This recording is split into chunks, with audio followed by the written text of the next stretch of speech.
July 3rd, 1940. For the pilots of Britain's Fleet Air Arm, it was the most sickening order of the war. Their targets weren't the Germans, they were their allies. This is the story of the day the Royal Navy was ordered to sink the French fleet. July 3rd, 1940, 11 a.m. 4,000 feet above the coast of French Algeria. The sun is a white hammer. It beats on the Mediterranean, turning the sea into a blinding sheet of hammered blue steel. In the open cockpit of a fairy swordfish, the heat is physical. It smells of hot engine oil, cordite residue from the Vickers gun, and the faint, salty tang of the sea. Sub-Lieutenant David Goddard grips the joystick, his leather gloves already dark with sweat. His observer, Petty Officer Taffy Jones, is crammed in the rear cockpit behind him, charts folded on his lap, his eyes fixed on the harbour below. They are flying from His Majesty's ship Ark Royal, and they are committing a gross violation of sovereignty. Below them is betrayal, or at least, it feels like it. There, nestled against the long mole of the naval base at Mers-el-Kebir, is the French fleet. David can see them clearly. The two modern battlecruisers, Dunkirk and Strasbourg, their quad turrets unmistakable. The older, powerfully built dreadnoughts, Bretagne and Provence. They are moored stern to quay, their guns pointed harmlessly out to sea, away from the land, away from any threat. They are trapped, and they don't even know it. The briefing that morning, in the dim, steel-grey wardroom of the Ark Royal, had been tense. Men shuffled their feet. They smoked cigarettes down to the filter in silence. The briefing officer's voice was flat, devoid of emotion, as he laid out the maps. "Gentlemen," he'd said, "your task this morning is reconnaissance and spotting."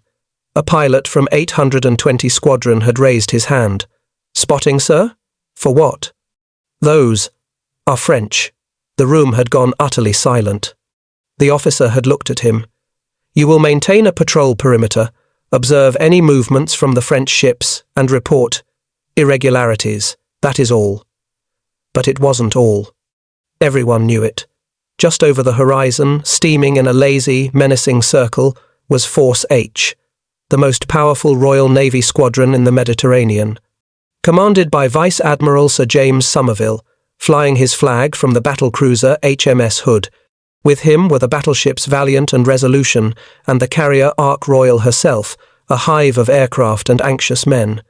They had departed Gibraltar under a shroud of secrecy. The mood on the ships was not one of excitement. It was funereal. David banks the string bag, as they call the swordfish, its engine thrumming. The biplane is obsolete, a relic of another war, but it's a steady platform. He can see the signal lamps flashing from the French flagship, Dunkirk, to the shore batteries. They're confused. Why is a British carrier aircraft circling our base? Weeks ago, these men, the sailors on those ships, had been their comrades. They had fought side by side against the Kriegsmarine. David himself had shared a brandy with a French pilot in Brest just before the evacuation. And now? Now France had fallen. The armistice was signed. Marshal Pétain was forming a new government, one that was accommodating to Hitler. And Winston Churchill, the new Prime Minister, was terrified. He was terrified of this very fleet. If these ships, modern, powerful, and fast, were to be seized by the Germans, the war would be over. The Royal Navy would lose its dominance in the Mediterranean. The U-boats would have free rein in the Atlantic. Britain, standing alone, would be starved into submission. So the order had come down from the War Cabinet. An order so shocking, so ruthless, it felt like a physical illness to the men ordered to carry it out. The French fleet was to be neutralized. David flies his patrol, the sun creeping higher. Down below, he sees a small shape detach itself from the British destroyers screening Force H. It's the destroyer HMS Foxhound, sailing under a white flag of parley, heading for the harbour boom. On board is Captain Cedric Holland, a man who speaks fluent French, a man who was the British naval attaché in Paris, a man who personally knows the French commander, Admiral Marcel Bruno Gensol. Holland carries an ultimatum, not a request, an ultimatum.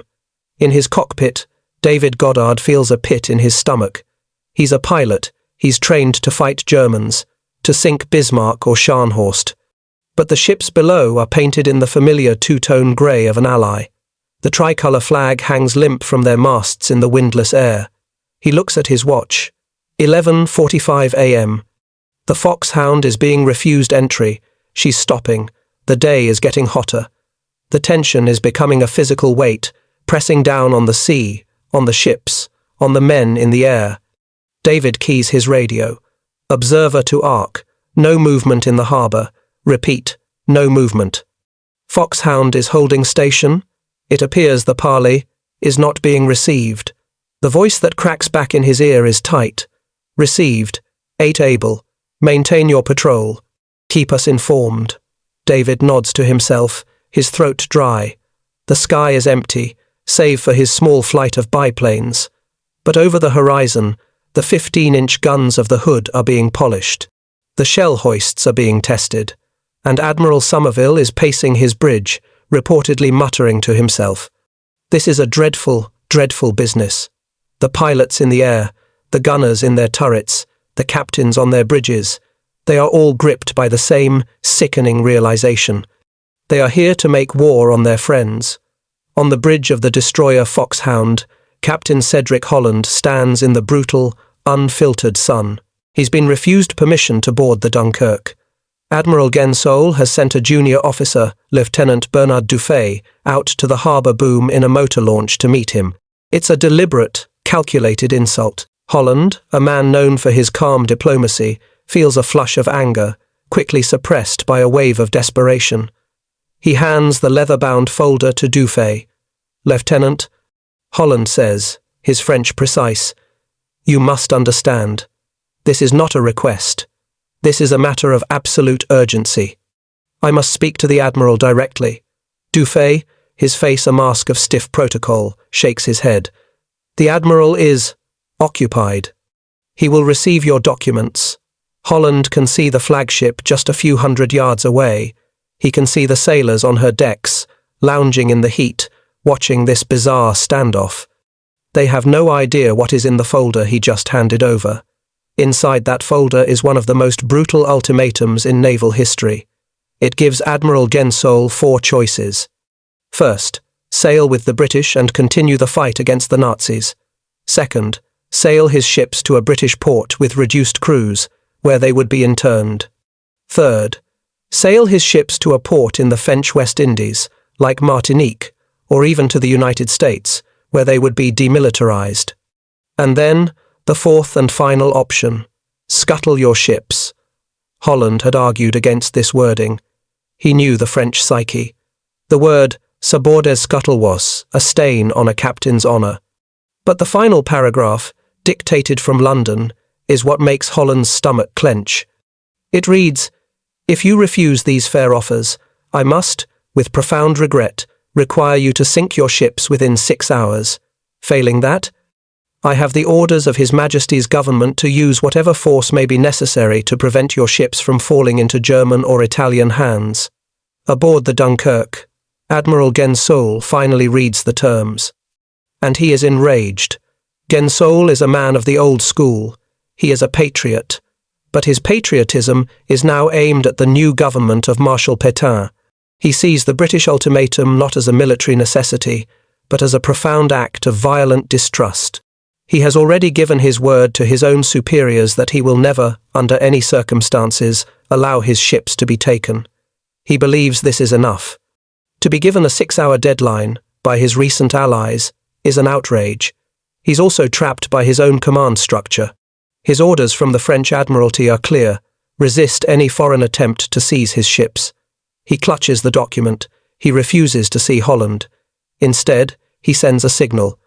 He does not mention the options, the safe havens in the West Indies or the USA. He only signals to his superiors that the British are demanding he scuttle his fleet or be sunk. It is a fatal omission. Back in the sky, Sub-Lieutenant Goddard circles, his fuel gauges dipping. The afternoon is dragging. The sun is starting its long, slow descent toward the hazy horizon. "Taffy, what are they doing?" David yells over the engine. "Not a bloody thing," Taffy Jones shouts back, his binoculars pressed to his eyes. The Foxhound is still there. The launch, wait. The launch is returning to the flagship. Foxhound is turning away. The Foxhound is returning to Force H. The first attempt has failed. On the bridge of HMS Hood, Admiral Somerville receives Gensol's defiant, signalled reply. The French fleet will meet force with force. Somerville's heart sinks. He signals London, hoping for a reprieve, a last-minute change of heart from the War Cabinet. The reply from Churchill is immediate and cold as iron. You are to settle this matter before dark. It is now past 4 p.m. The 6-hour deadline is approaching. Somerville makes one last desperate attempt. He orders the Ark Royal to launch another wave of aircraft. David Goddard, back on the carrier, is gulping down lukewarm tea when the klaxon blares again. Pilots to briefing. This time, the mood is different. The maps are out again, but the reconnaissance photos are now marked with red grease pencil. Right, the commander says, his voice strained. We are dropping magnetic mines. Not at the ships. I repeat, not at the ships. We are to drop them across the harbour entrance. It's a warning. A final, tangible, don't you dare move. But even as they plan it, another signal comes from the Dunkirk. Admiral Gensol is negotiating. He's finally agreed to meet Captain Holland. He is playing for time. He believes the sun is his ally. If he can just drag this out until nightfall, Force H won't be able to shoot. Somerville, however, sees a different threat. He sees smoke. From David Goddard's cockpit, as he flies back towards the harbour, the sight is chilling. Observer to Ark. I see black smoke from the Dunkirk and Strasbourg. They are raising steam. Repeat, they are raising steam. Gensol is not just talking. He is preparing to fight. He is preparing to break out. For Somerville, this is the nightmare scenario. If those fast battle cruisers get out to sea in the dark, he could lose them. And if he loses them, they could fall right into German hands. The deadline is 5:30 p.m. At 5:15 p.m., as Captain Holland is once again in a motor launch, speeding towards the Dunkirk for the meeting that might save everyone, a signal lamp flashes from the hood. It is the single word, execute. Somerville cannot wait any longer. Aboard the Hood, the Valiant, and the Resolution, the 15-inch gun turrets, the size of cottages, begin to turn. They are aiming not at an enemy, but at a friend. In the air, David Goddard receives the most unbelievable order of his life. All 8 able flight. Return to Ark immediately. Rearm. Rearm with torpedoes. Torpedoes. Not mines. Not spotter flares. The time for talk is over. The time for ultimatums is over. The sun is low, painting the sky in blood orange and violet, and the killing is about to begin. 5:54 p.m. The air is perfectly still. In the spotting top of HMS Hood, the gunnery officer, his eyes pressed to the main rangefinder, calls out the numbers. His voice is a flat monotone, a grotesque counterpoint to the scene. Range, 175,000 yards. Target, French battleship Bretagne. In the A turret, the massive cradle holding the 15-inch gun recoils slightly as the shell and cordite charges are rammed home. The breech block clangs shut, a sound of absolute finality. The men inside, stripped to the waist in the stifling heat, do not speak, they just move. Trained reactions. They try not to think about who is at the other end of this. On the bridge, Admiral Somerville turns his back. He cannot watch. Execute, he whispers again, this time to himself. The ship's bells chime. Salvo! Fire! A sound like the world tearing in half. A colossal, deafening crack boom that is felt as much as heard. A wall of orange flame and thick grey-brown cordite smoke erupts from the Hood's 8 guns. The entire 48,000-ton battlecruiser shudders, pushed sideways in the water by the sheer force of the recoil. 9 miles away, on the mole at Mers-el-Kébir, French sailors are on deck, smoking, watching the British launch. They have just seen the signal for the parley. Captain Holland is coming back. They believe this is a breakthrough. They are still watching when the sky shrieks. A high-pitched, screaming wail. like a dozen freight trains passing inches overhead. It is the sound of 8 one-ton, armor-piercing shells. Aboard the Dunkirk, an officer on the bridge looks up, confused, and sees a string of black dots growing in the sky. Then, hell arrives. The first salvo is a straddle. 2 shells scream over the Bretagne. 3 fall just short, sending up colossal pillars of water, white and gleaming in the low sun, drenching the decks. 3 more hit. 1 shell punches through the Bretagne X turret, igniting the ready-use cordite. It doesn't just explode, it detonates. A flash of blinding white light, and the entire rear of the ancient battleship vanishes in a column of fire and pulverized steel. Another shell plunges deep into her hull, below the waterline, into the engine rooms. Flying his swordfish back to the Ark Royal, Sub-Lieutenant David Goddard sees it all. He banks sharply, his stomach lurching. "My God, Taffy, they're doing it!" he shouts into his mouthpiece, his voice cracking. "They're firing. Hood is firing." He sees the Hood again, miles away. Another ripple of orange fire. Then the Valiant. Then the Resolution. A cascade of thunder rolls across the sea. The British battleships are firing in succession. They are laddering, their shot walking the shells up and down the French line. It is not a battle, it is a firing squad execution. The French are stunned. For 30 seconds there is only the sound of incoming shells and the roar of explosions. Then, the panic. On the Provence, moored next to the Bretagne, Admiral Gensoul's order is finally heard. "Return fire! Return fire! Cut the moorings! Prepare to sail!" But they can't. They are moored stern to. Their main guns, their only hope, are pointing inland. The Dunkirk and Strasbourg furiously try to bring their forward turrets to bear, but the range is extreme and the mole is in the way. A third salvo from the British. This one is for the Bretagne. She is hit again, and again. She is an old ship, a veteran of the First World War, and she has no defense against modern 15-inch shells.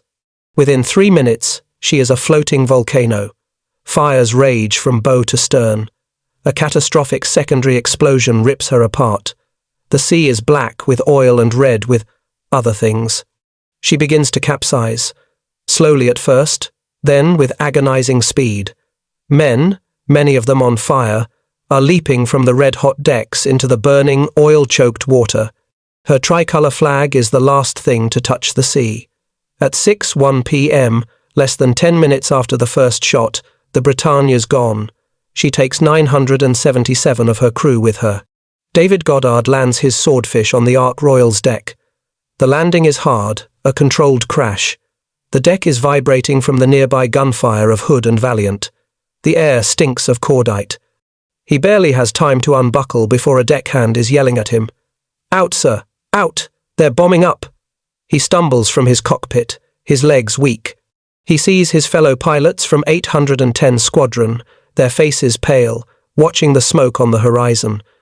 A line of swordfish is being armed, but not with bombs. Under the belly of each biplane, the ordnance crews are wrestling a massive 18-inch Mark 12 torpedo. The wing commander strides up, his face a grim mask.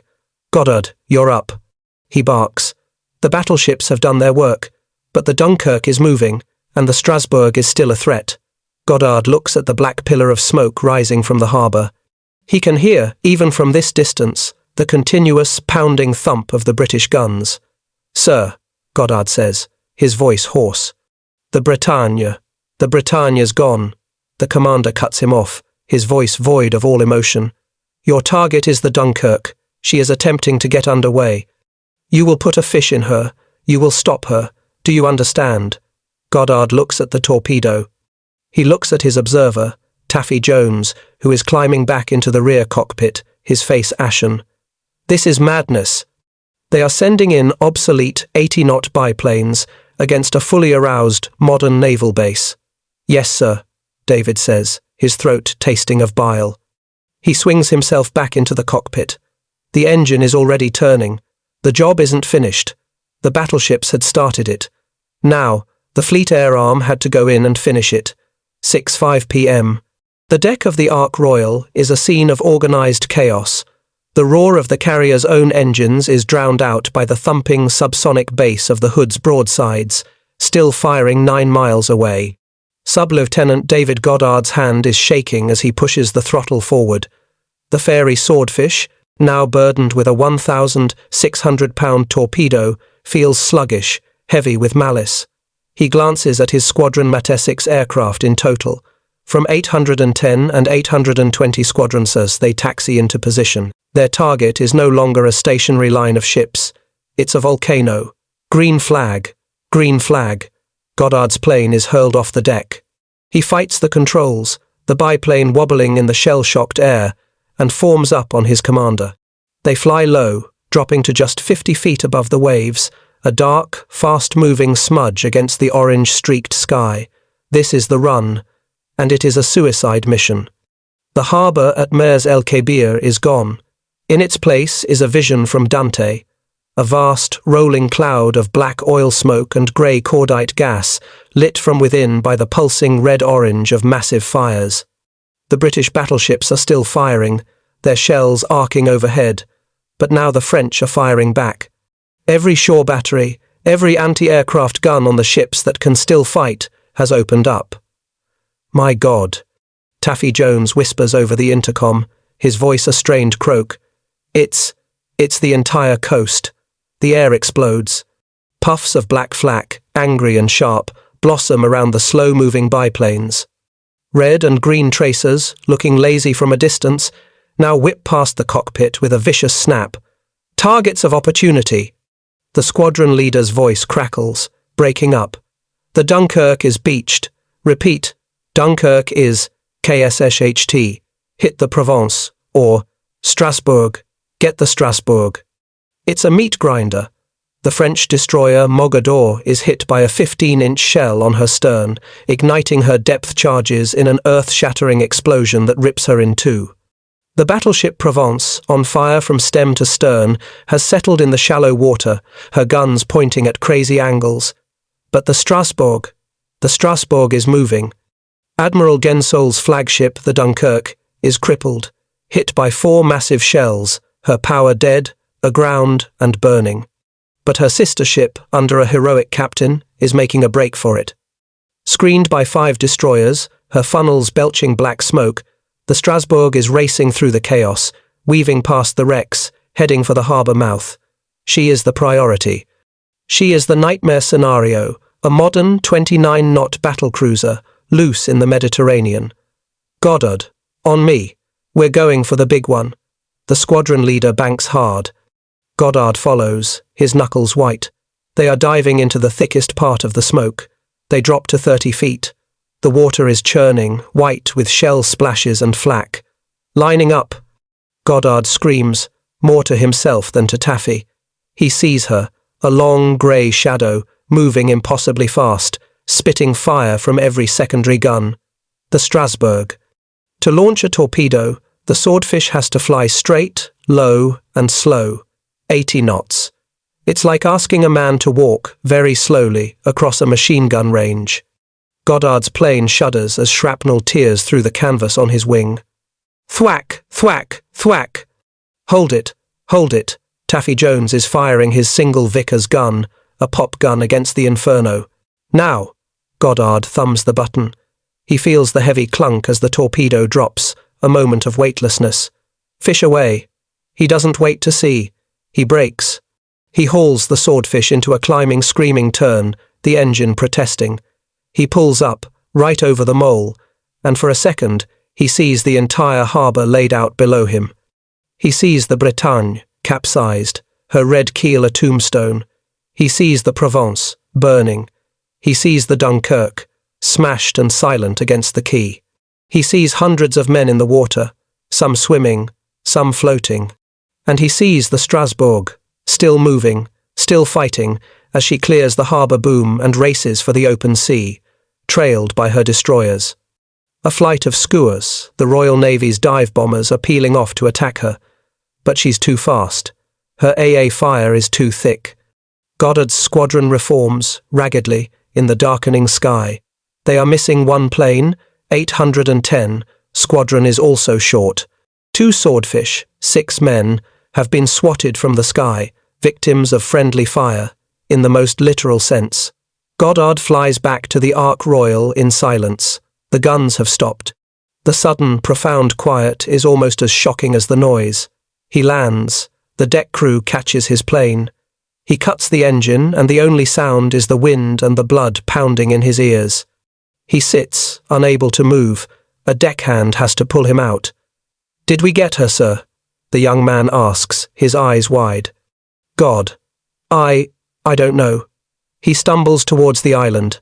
The pilots are gathering, their faces black with oil and smoke. Then, the signal. A lamp flashes from the hood. It's a message from Admiral Somerville. The Strasbourg has escaped. She is proceeding northeast at 28 knots.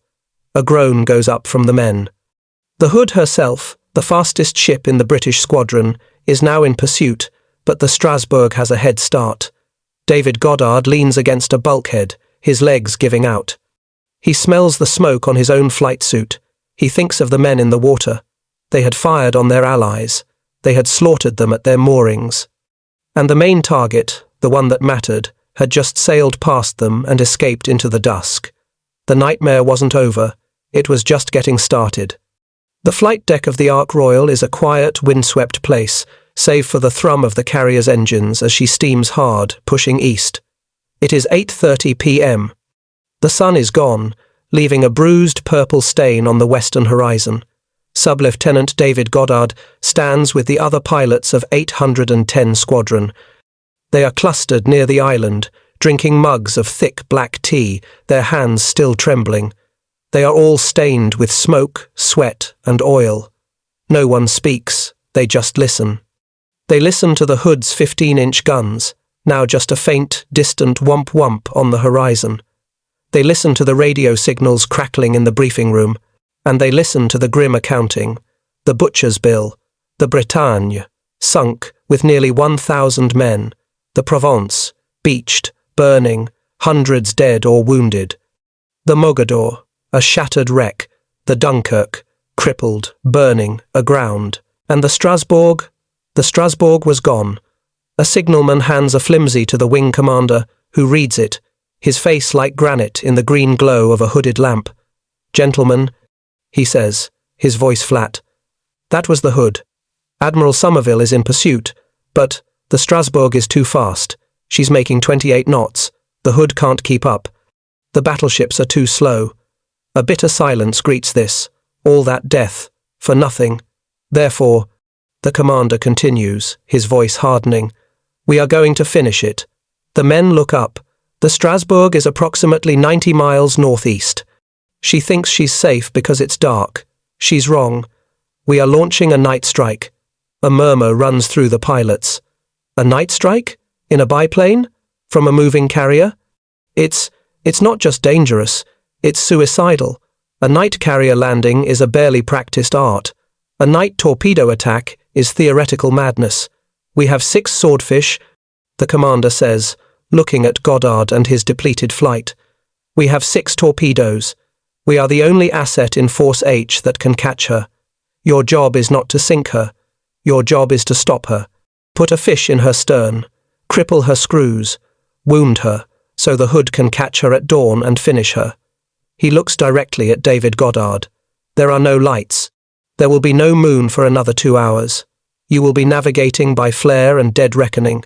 You will be flying into her rear quarter, where her AA is weakest. Do you understand? "Yes, sir," Goddard says, his voice a dry rasp. He drops his empty mug. It shatters on the deck. 10 p.m. The Mediterranean is a black, ink-filled void. Goddard's swordfish is pushed to the edge of the flight deck. The only light is the faint blue flames licking from his engine's exhaust. He can't see the sea. He can't see the horizon. There is only the wind and the dark. A single green light flashes. Go. He is thrown forward, blind, trusting the deck crew, trusting his engine, trusting his instruments. The swordfish lifts, and he is swallowed by the blackness. He climbs, Taffy Jones in the back, his head down, working on the navigation charts with a pin light. For an hour, they fly in total, terrifying blackness. They are 6 planes, alone, hunting the most powerful warship in the Mediterranean. There, Taffy's voice crackles, strained. Flares! Look! Starboard! Far ahead, another flight of swordfish, from 818 Squadron, has found her. They've dropped reconnaissance flares, which hang in the sky like grotesque chandeliers, dripping magnesium white light. And there she is, the Strasbourg. A long, black silhouette, her wake a churning white scar on the black water.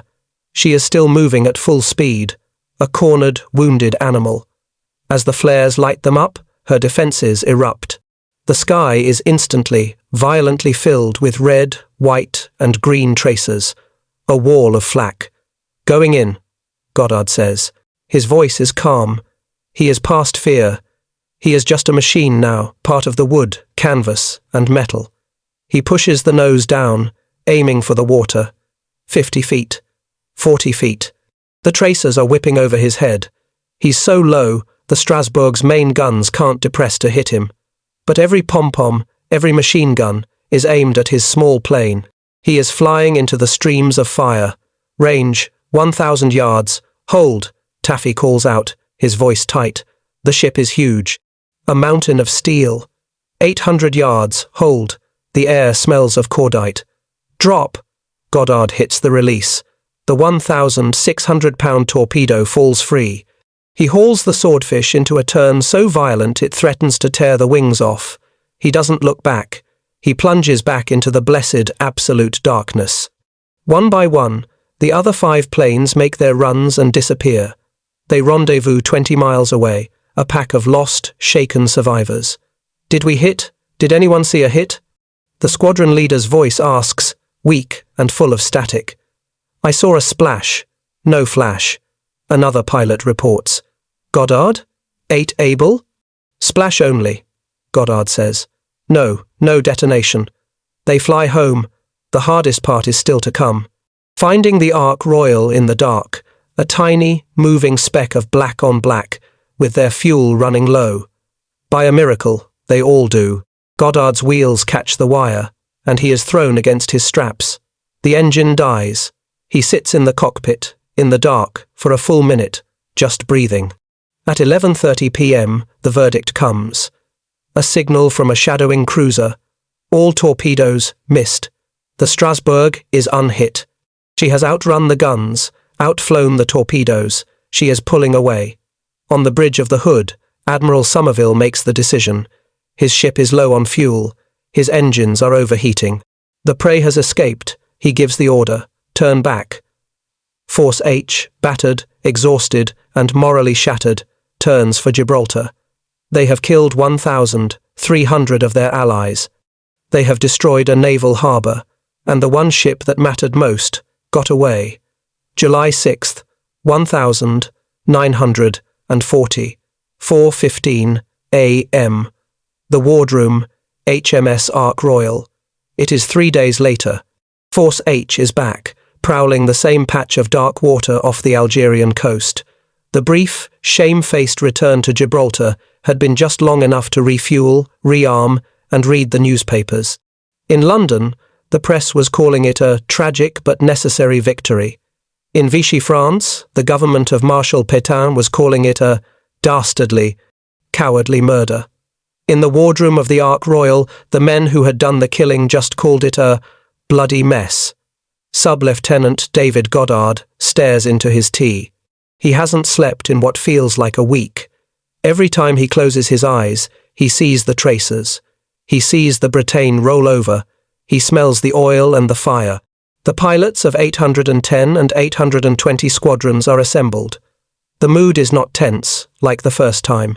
It is worse. It is a weary, bone-deep disgust. The briefing officer, his face pale and drawn, pins a new reconnaissance photo to the board. It's a high-altitude shot of Mers-el-Kebir. It shows the capsized Bretagne, the beached Provence, and the Dunkirk. She is still aground, still listing, but the fires are out. A large canvas sheet has been draped over her wounds, a pathetic attempt to hide the damage. And, most importantly, a small patrol boat, the Terre-Neuve, is moored alongside her, likely with a salvage crew, or worse, families trying to retrieve the dead. Gentlemen, the officer says, his voice low. London is unsatisfied. He lets that hang in the air. Vichy propaganda is claiming the Dunkirk is only lightly damaged. They are broadcasting that she will be repaired and sail for Toulon within a time of days. The War Cabinet cannot accept this. The ship must be permanently destroyed. A pilot in the back, a veteran of the Norwegian campaign, speaks without raising his head. Sir, she's a wreck. She's not a warship, she's a bloody tomb. The officer's eyes flash with anger, or perhaps shame. Your opinions are not required, Lieutenant. Your orders are. He taps the photo. The battleships will not be engaging. This is our job. We will attack at dawn. 810 and 820 squadrons, armed with torpedoes. Your target is the Dunkirk. 800 squadron will provide fighter cover and will dive bomb the ship to draw flak. He points a wooden stick at the small boat tied to the battleship. Note the patrol vessel Terre-Neuve alongside. It is a non-factor. Your aim is the battleship. We are launching in 45 minutes. The pilots file out in silence. Goddard and Taffy Jones walk to their swordfish. The deck crews are already loading another Mark 12 torpedo. It's just wrong, Taffy, David says, pulling on his helmet. She can't fight back. Then let's get it over with, sir, Taffy replies, his voice hollow as he climbs into the rear seat. Let's just get it done and go home. 6:20 a.m.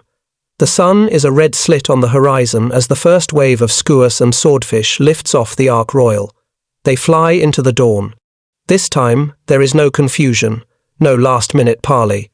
Just a grim, mechanical task. As they approach the harbour, Goddard sees it. The devastation, now stark and cold in the clear morning light. The harbour is a graveyard, and, as predicted, the French are not expecting them. The first skuas dive, their sirens wailing, and only then do a few panicked machine guns open up from the shore. It's a pathetic response. 8 able, going in, Goddard calls, his voice flat, all emotion surgically removed. He lines up the shot.